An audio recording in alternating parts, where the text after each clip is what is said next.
আমি আমার জীবন থেকে আরেকটা বছর হারিয়ে ফেললাম। আর আমার বছর হারানোর এই দিনে আমার জামাই আমাকে কি কি উপহার দিল, তো সেটা হচ্ছে আজকে আপনাদেরকে দেখাবো। আমার জন্মদিনটা আমি কখনোই কোনোদিনও উদযাপন করিনি। এই দিনটাতে আমি কারো কাছ থেকে সারপ্রাইজ অথবা গিফট পাবো আমি কখনোই এগুলো কল্পনাও করিনি। মানে আমার এই দিনটার জন্য কোনো মাথা ব্যথাই নেই, কারণ এই দিনটাতেই আমার একটা বছর করে বেড়ে যায় আর আমি বুড়ো হতে থাকি। আর এটা আমার জন্য অনেক পেইনফুল একটা বিষয়, কিন্তু তারপরও লাকিলি অনেকেই আমাকে প্রতি বছরই কিছু না কিছু গিফট করে থাকে। এটা খুব আগে থেকেই। ছোটকালে আব্বু আম্মু এবং আমার ছোট বোন সহ ফ্রেন্ডরা অনেক কিছুই গিফট করেছিল।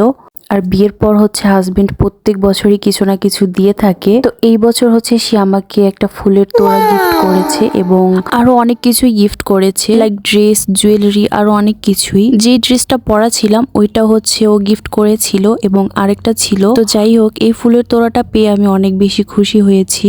এই ফুলগুলো আমার জন্য অনেক বেশি স্পেশাল, এগুলো এখনো আছে। ও হ্যাঁ, এই ব্লগটা নভেম্বরের 29 তারিখের, আর এখন ফেব্রুয়ারি মাস। এতদিন অনেক বেশি ব্যস্ততার কারণে ব্লগ আপলোড করতে পারিনি জন্মদিনেরটা। তো এই 3 মাসের ফুল এখনো আমি রেখে দিয়েছি। তো ও আমার জন্য কেক নেবে, এই জন্য কেকে কি লিখবে ওটা লিখছিল। তারপর আমার পছন্দের ফ্লেভারের কেকটা নিয়ে নিয়েছে, আর ও এইটা কেকের উপরে লিখেছে। আমি একদমই এক্সপেক্ট করিনি। প্রতিবার তো আমার বিড়ালের নাম লিখে আমার কেকের মধ্যে। আমার জন্মদিনে আমি ঢাকায় ছিলাম, আব্বু আম্মুর সাথে বিয়ের পর প্রথম জন্মদিন উদযাপন করলাম। আব্বু আম্মু অনেক বেশি এক্সাইটেড ছিল। আমার ফুলটা দেখে আব্বু আম্মু অনেক বেশি খুশি হয়েছে। আম্মু আমার জন্য অনেক কিছুই রান্নাবান্না করেছিল, কিন্তু মিসিং নওশিনকে আমরা অনেক বেশি মিস করেছি। সুন্দর যে ফুল আনছি না ওর লিগে তাজা তাজা একদম রকমকা আমার বাসায় জমাইলে না প্রথম বিয়ের আগে কোন ফুল আনছিল শাড়ি আনলে দিনকে বুঝছো না, কালোটা শাড়ি আনছিলে না, এখন আমি দেখছা দিয়া তাজা ফুল কত সুন্দর। ওই ফুলগুলা কই ফালাই দিছো না? ফালাই দিলে কই জানি কই সব ফুল শুকাই গেছে। দেখ কত রঙের রং বেরঙের হবে, গোলাপি লাল রঙিন পাইছিলাম উত্তরাতে, ওই সময় ফুল পাওয়া যায় ঈদের দিন।